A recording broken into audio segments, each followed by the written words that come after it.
So I just stumbled upon this video on YouTube. Have you seen it? This is my thing. When people go, you're so talented. You were born with natural talent. I'm like, no. Okay. have a listen to this. Right. This is the. Has this been played in public before? No. Okay. This is an exclusive. Ed Sheeran when he was shit, basically. Yeah. Basically, all I'm saying is when people say artists are born with talent, you're not. You have to really learn and really practice. This is me playing guitar and singing. I'm going to put it into my mic like this.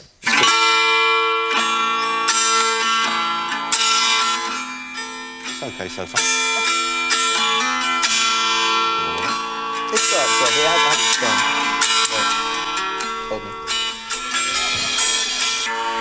I'm addicted to you. And then. But I'm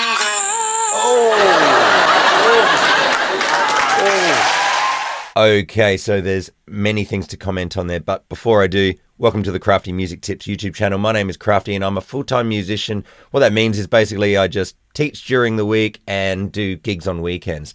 And that's how I earn my living. And one of the things I love doing here on my YouTube channel is going through and finding some gold little nuggets of some artists that haven't been successful yet and having a look at, well, all right, they didn't just magically appear as amazing artists. They probably had to do a bunch of hard work to develop their skill set and also to get known. So Ed Sheeran's just telling it exactly the way that it is. And I have a pet peeve with people just thinking, oh, it's just talent. Wrong! It's not just talent. It is so much more than that. And so I'm so glad that now, anytime I'm talking to someone and they're so resigned to that fact, I can say, hey, check this video out. And yes, it's an interview on TV and you got to try and be entertaining and whatever, but he's not exaggerating. He's just showing you a recording. Now, somewhere I've got an old cassette recording of me when I was much younger and it's very cringy. But to me, I feel it's really important that we have some sort of a snapshot of an earlier moment when there was not as much development. And so it's just a really good record to be able to, have some sort of a sense of, okay, so I was here and then now I'm here. And then what's the future? I don't know. If I keep working at it, perhaps there's more that I can actually achieve. So what I'm going to do is I'm going to dive deeper and check out some other Ed Sheeran videos out there from his younger pre-success period. Let's have a look what we can find. How great is it that you can sing your own songs? I mean, that's something you're born with, right? You could always sing. No. Honestly, man. Really? Have you got YouTube? I can pull up a song that I wrote when I was 14. Sure, we can get it. So if you type in Ed Sheeran Addicted, and this is a song that I made when I was 14, and you can hear. I want to hear that. I didn't have talent. I really didn't, and I had to. And this is me. This is me at 14 singing this, and I got successful at 19. Right, so it looks like that if anybody ever says, oh, wow, you've got talent, he's ready to go with this answer. So I think maybe that's inspired me to put up a really younger version of myself. Yeah, I reckon I will, because what have I got to hide? I would rather people see, oh, wow, you've actually come a long way. It's always a bit cringy hearing or seeing, younger snapshots of yourself, but yeah, I will do that. Stay tuned. But what's so interesting is that Howard Stern, God, how many people would have he interviewed over the years, and he just still hasn't learned. It takes work. Come on, Howard. I'm addicted to your touch. You're not kidding. I'm not kidding. Let me hear a little more. This is great. I love that you. So you're telling me you perfected this, because I hear you sing and I go, well, he just can sing. Did you take lessons? I mean, because this is not. Oh, gee. It's funny, isn't it? Like, he looks uncomfortable, but he's comfortable in that he's making a point. Mad props to Ed Sheeran there for just telling it the way it is. This is what I play to kids, and I'm like, look, this is me at 14. I wrote the A-Team at 18. So 4 years later, I made the A-Team and I recorded it. And in 4 years, I learned harmony. I learned how to sing in tune. I learned how to perform. I learned how to do in time, and you can do it. But was it from going out and performing that you learned that, or did someone failing time and time after again? Yeah, like I'm sure you'll agree with me with this. You learn nothing from success. Nothing. You learn everything from the failures, and this is the thing that annoys me about the state that the world is in at the moment is no one talks about failure anymore. It's like shame. Like failure is shame, and it's like, oh, let's just bury that and not talk about it. No one goes, oh, what do we learn from this? Whereas with success, everyone shouts about it, but there's nothing in success. Success happens from failing hundreds of times. That is so true. Shaming failure in the moment is a natural knee-jerk reaction for a human. It's our defense mechanisms. And so what Ed Sheeran's saying is, it's like, no, we need to appreciate that failure in that moment is going to lead to something. I think it might be a good moment right now to mention a quote that I've recently heard, and I say it to my students a lot, is that you either win or you learn. So there is no such thing as failure if you're using the failure as a learning experience. And so if you think about it, it's a win-win. This is such a great message, and people don't believe it. I truly believe, especially with that demonstration you just gave us of you at 14, I truly believe that if you work hard enough at something, I don't care what it is, that you can really become an expert. You can become great. But it doesn't just happen overnight. You have to be rubbish. And you have to have people laugh at you. And you have to have people go, oh, go on, get a real job. No, this isn't really going to work. You have to. And you just have to have belief that eventually it is going to get better. Where the hell does that belief in yourself come from? The belief comes from, and I'm sure you feel the same way as well, of like, what else are you going to do? I love playing music. I love writing songs. I love performing. And I'm like, I can't do anything else. This is all I love to do. And I, early on, when I was like 17, 18, I remember I played a wedding and I played covers for 2 hours. And at the end of the wedding, I got given £200, which was like the month's rent. I was like, oh my God, I can get paid singing songs. And in that realization, I was like, whatever happens, I know I'm good. Somewhere in music, I'll be able to make a living.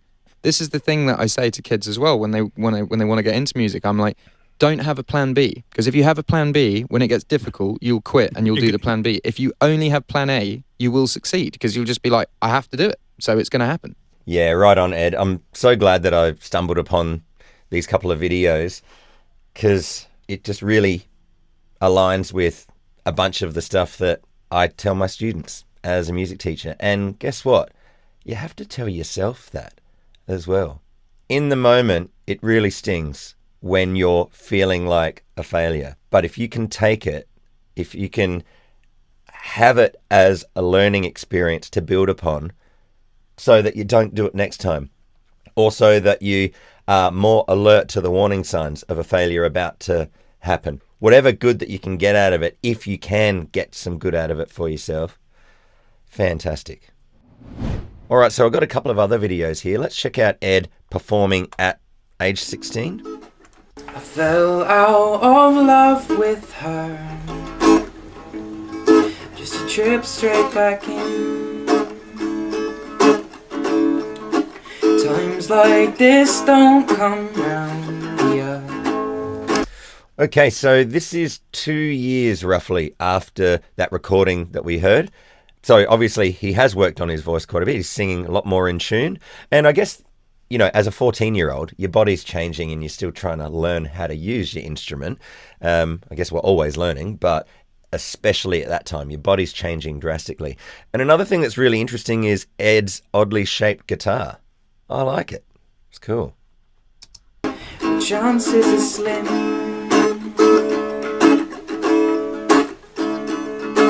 eventually you'll be mine. I lost all my sympathy when she belonged to him. But now I will feel the soft touch of her lips again. The chances are slim. All right, so this is fascinating because Ed Sheeran, as we know him, is, you know, a huge worldwide star that, you know, sells out stadiums. look at this young guy, this young boy. He's not a man yet. And he's just written a really lovely song. I say he's just written it just because it looks like he's still reading the lyrics. Looks like he's just written it. And quickly, can you just record me just so that I've got it down so that I can remember it? Now I'm just looking, that was a minute's worth of this song, and we haven't heard a chorus yet. The Ed Sheeran of now very likely probably would have reached a chorus. So that's somewhat of a maturity, that he's developed as a pop songwriter. It's important to sooner or later get to a chorus.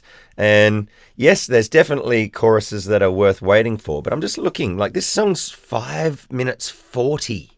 I bet you if he wrote that now, not really knowing this song, not knowing what it goes to, I bet you it would be shorter. Let's just go at the 2-minute mark, hear what he's doing. I know love, that's about as far as it goes. I'm simply torn by the thought of you and it shows. She said you weren't even listening. I like you too much right now, man, it's sickening. Can't believe I'm running from her. I'm stressed. That's interesting. Not too sure if he means to in this moment. And yes, it is a new song that he's still developing, but his tempo has increased quite a lot. Sometimes that's good. Sometimes that's a sign of immaturity, of not being able to stick to the same tempo and the same groove. Either way, just something that I don't know if he does that these days. I mean, I guess he's performing a lot of the time with a looper of some kind. So when you perform with a looper, it definitely helps, because every time you're performing with a loop, you have to keep in time with it. So it's always constant rhythm timing practice. Let's go at the 3-minute mark. This through. We can't fix this. All I see is you. I miss this, and we can't see this through. We can't fix this. Love, it won't grow back. There's definitely one thing to say about watching a video like this. Ed Sheeran couldn't have lied about having to do a lot of hard work. Lots of hours practicing. Lots of places to perform at. And like he said, lots of failures, not really seeing them as failures, just seeing them as steps along the way. So I imagine there must have been thousands upon thousands of hours of unvideoed footage of Ed just going through the motions, just like what he's doing here. It looks like a little bedroom or lounge room or something like that. Just going back and forth over the same songs over and over again, just so that he knows them ever so well. And every time he does it, he's getting better at it. And so on, and so on, and so on. All right, so I'll move on from that recording and check out Ed Sheeran street performing, it says. Looks like maybe a train station. I am a poor. It should be really, really fun, because I always enjoy just impromptu gigs, just turning up, and I think playing to people who are maybe catching a train to France and stuff and don't really know who the hell I am or why the hell's this there a stage in St Pancras. I think that would be quite fun. In that bright line to which I go, and I'm going there to see my mother, and I'm going there no more to roam. Oh, I love that. He's definitely using his loop pedal here, and he's saying some great harmonies. Yeah, I don't know if this is his song or a cover, but either way, it sounds very good. He's developed his craft quite a lot up to this point. I'm only going over Jordan, and I'm only going over home.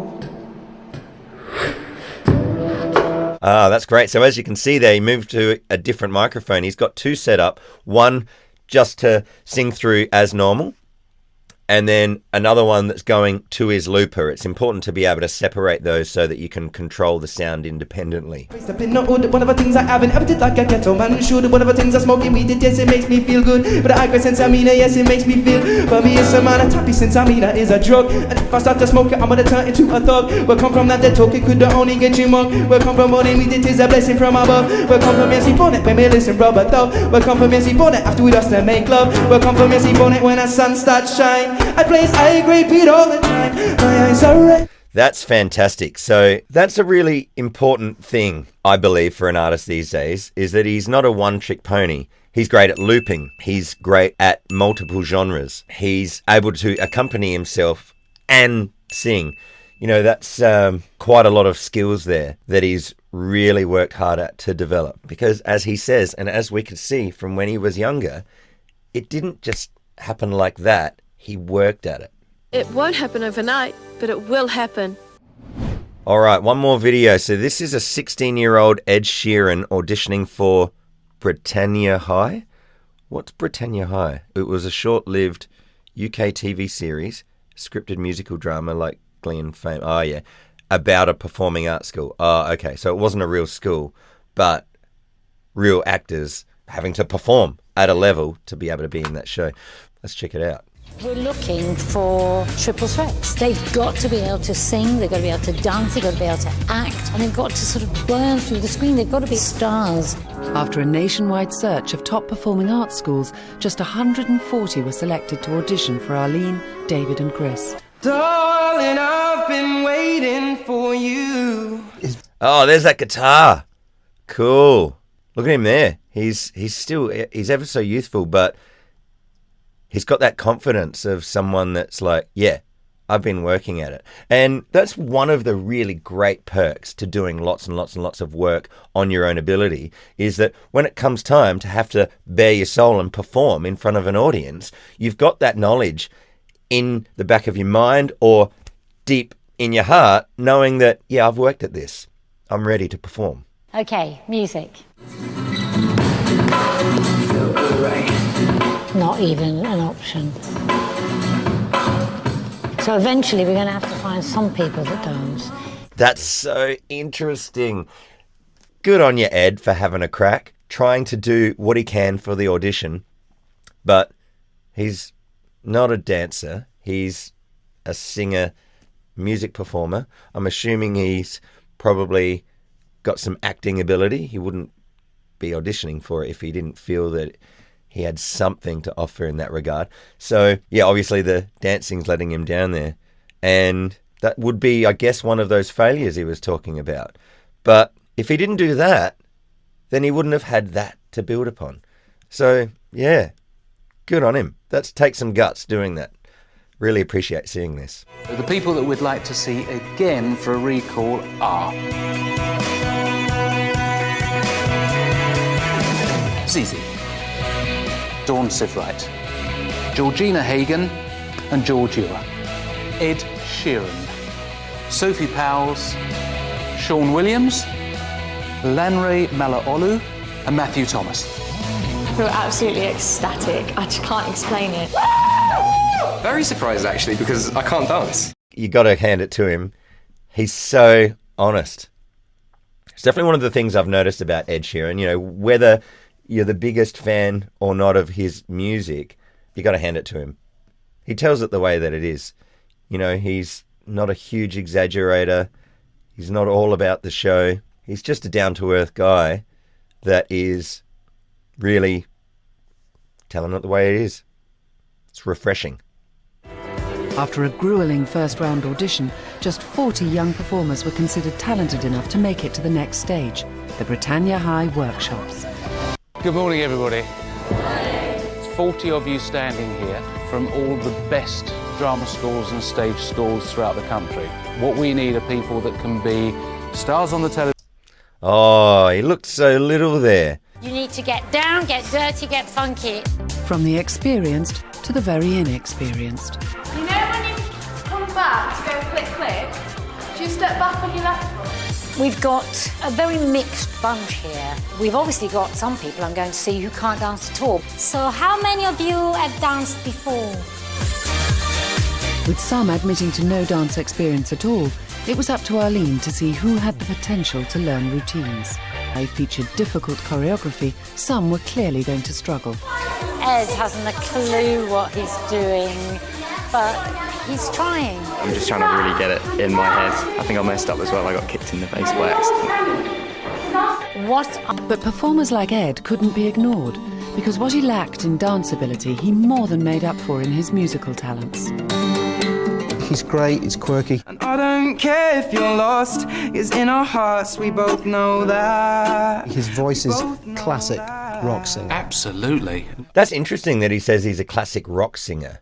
Yeah, I don't know about that. I would say Ed's a lot more, let's say, R&B, soul, kind of folky. Not very rock to my ears, but yeah, I guess what he means is he's quite contemporary, at least anyway. 6 lead roles were on offer, but to land one, they would have to convince the casting team on their final challenge, the studio screen test. Here they would perform a specially written scene on camera in a television studio and work with newly appointed series producer of Britannia High, Brian Grant. Casting is one of the most important things you do. If you don't cast it properly, you can never recover. But they also have to have this little magical ingredient that you can't put your finger on, that the audience will want to see them in their living rooms every week because there's something special about it. You know, everyone in there has done their utmost and done everything they can to get into this cast. The thing that's really on my mind is that, you know, you never really know whether they like you. Finally, after 2 hours, the team are ready to give their verdict. This is so interesting. Look at all of these people. I wonder what they're doing now. I can truthfully tell you that we have not been able to cast to our completion and to our satisfaction out of this process. Where we have got to is that amongst you, there are 4 that we have a few more question marks about before we can decide. And there are 2 of you that are going to be offered a part in Britannia High right now. The 4 people we need to work with further are Sophie Powles, Pixie Lott, Rochelle Neal and ZZ Stratton. There are 2 amongst you that we're going to offer a part in Britannia High right now. Those 2 people are Matthew Thomas and Georgina Hagan. Right, not Ed. Georgina and Matthew were cast, and the first stars of Britannia High. For the rest, they'd given their all, but they hadn't made the grade this time. I don't think anyone could say that they didn't want the part and they weren't hoping to get the part, because everyone wants to do as much as the next person. Right, so there you go. Can you imagine if Ed got the part? Then he potentially would have been knee-deep in being more of an actor.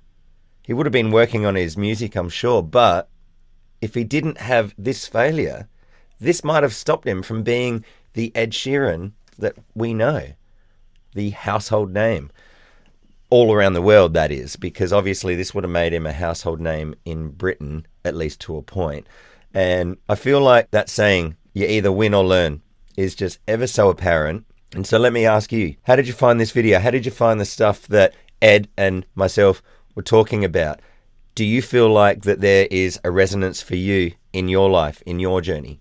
Whatever the case, leave me a comment below, and might I direct you to a bunch of the other different reaction videos that I've done here of other artists that have been yet to be successful in their own right. There's a lot of interesting stuff, and it really does make you realize that anything is possible. You watching this video or one of those other ones, it could just be the thing that helps kick you into gear with the right bit of advice that you need. By analyzing other people that are successful, we get to learn what they did and then take some of their good stuff on board for ourselves. All right, so I do hope that you found this video helpful. It was very enjoyable for me to go through, and how about, yeah, Ed Sheeran, what a dude. Not just the music success that he's had, but this is a really good snapshot into the journey that he had.